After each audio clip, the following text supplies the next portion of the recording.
ప్రభుత్వం పార్టీలో కీలక నిర్ణయాలు కాంగ్రెస్ హైకమాండ్ దృష్టిలో ఉంటాయన్నారు సీఎం రేవంత్ రెడ్డి. వ్యక్తిగత నిర్ణయాలు ఎప్పుడూ ఉండవని చెప్పారు.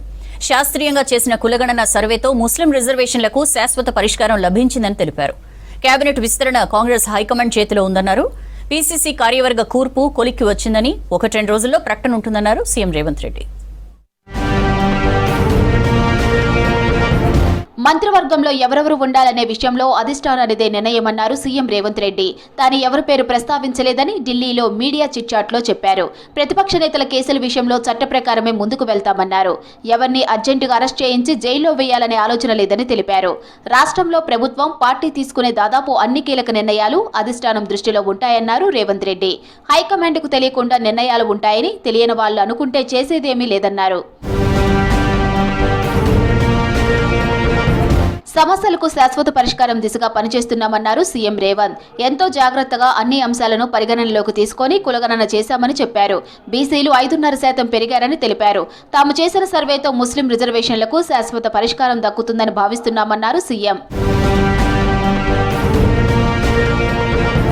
ఢిల్లీలో ఏఐసీసీ చీఫ్ మల్లికార్జున ఖర్గేతో భేటీ అయ్యారు సీఎం. రాష్ట్రంలో రాజకీయ పరిస్థితులు వివరించారు. కులగణన, ఎస్సీ వర్గీకరణ నివేదికలు అందించారు. ఈ రెండింటితో బీసీలు, ఎస్సీలకు కలిగే ప్రయోజనాలు వివరించారు. దీంతో సాహసోపేత నిర్ణయాలు తీసుకున్నారని రేవంత్ రెడ్డి, భట్టీని ప్రశంసించారు ఖర్గే. కులగణన, ఎస్సీ వర్గీకరణపై నల్గొండ, మెదక్లో భారీ బహిరంగ సభలు పెడుతున్నామని, వీటికి రావాలని ఖర్గేను ఆహ్వానించారు రేవంత్. ఆయన వెంట డిప్యూటీ సీఎం బట్టి విక్రమార్క, మంత్రి ఉత్తమ్ కుమార్, పీసీసీ చీఫ్ మహేష్ కుమార్లు ఉన్నారు. ఖర్గేతో భేటీ తర్వాత ఏఐసీసీ ప్రధాన కార్యదర్శి వేణుగోపాల్తో సమావేశమయ్యారు సీఎం రేవంత్ రెడ్డి నేతలు. పీసీసీ కార్యవర్గంపై చర్చించారు.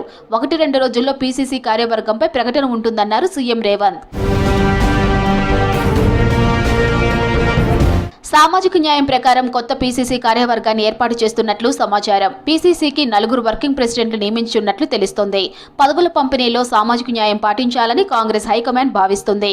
ఎస్సీ, ఎస్టీ, మైనారిటీ, రెడ్డి వర్గాలకు వర్కింగ్ ప్రెసిడెంట్ పదవులు ఇవ్వనున్నట్లు సమాచారం.